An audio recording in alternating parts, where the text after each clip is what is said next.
የሰርከስ ከያንያን የሰርከስ የጥበብ ሰዎች ኢትዮጵያ የካልቸራል ዲፕሎማሲ ኢትዮጵያን የማስተዋወቅ ስራ ላይ በጣም ትልቅ ስራ እየሰሩ ነው።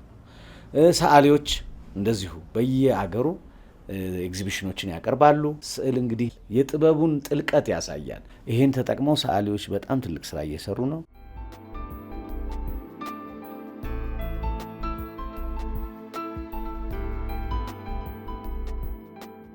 ከያንያን በአጠቃላይ ደግሞ እስከ 50 በላይ የሆኑ የኢትዮጵያ ብሔር ብሔረሰቦችን ሙዚቃ፣ ዳንስ፣ አለባበስ በሱ የሚያሳይ ተጨማሪ ደግሞ የሰርከስ ጥበብ ያለበት እና የአልባሳታችንን ደግሞ እንደዚሁ በፋሽን የሚያቀርብ ቡናችንን አብሮ ይዞ የሚሄድ ትልቅ የባህል ዲፕሎማሲ ስራ በጥበብ ጉዞ ይደረጋል። በቅርቡ አልቋል። ሁሉም ዝግጅቶቹ ተጠናቀዋል።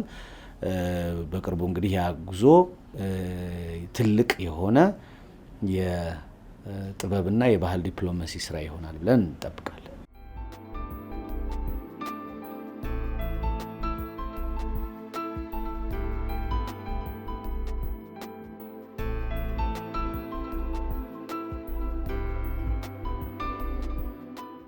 መንግስት ከቤተ መንግስቱ አንድነት ፓርክ ጀምሮ ወዳጅነት ፓርክ፣ በገበታ ለሸገር፣ በገበታ ለሀገር፣ በገበታ ለትውልድ የተሰሩ ደግሞ ጠቅላላ መሰረተ ልማቶችን ስትመለከታቸው ካሉት ግንባር ቀደም ብዙ ስፍራ ከሚይዙት መሰረተ ልማቶች የመጀመሪያዎቹ ህዝባዊ ስፍራዎች ናቸው።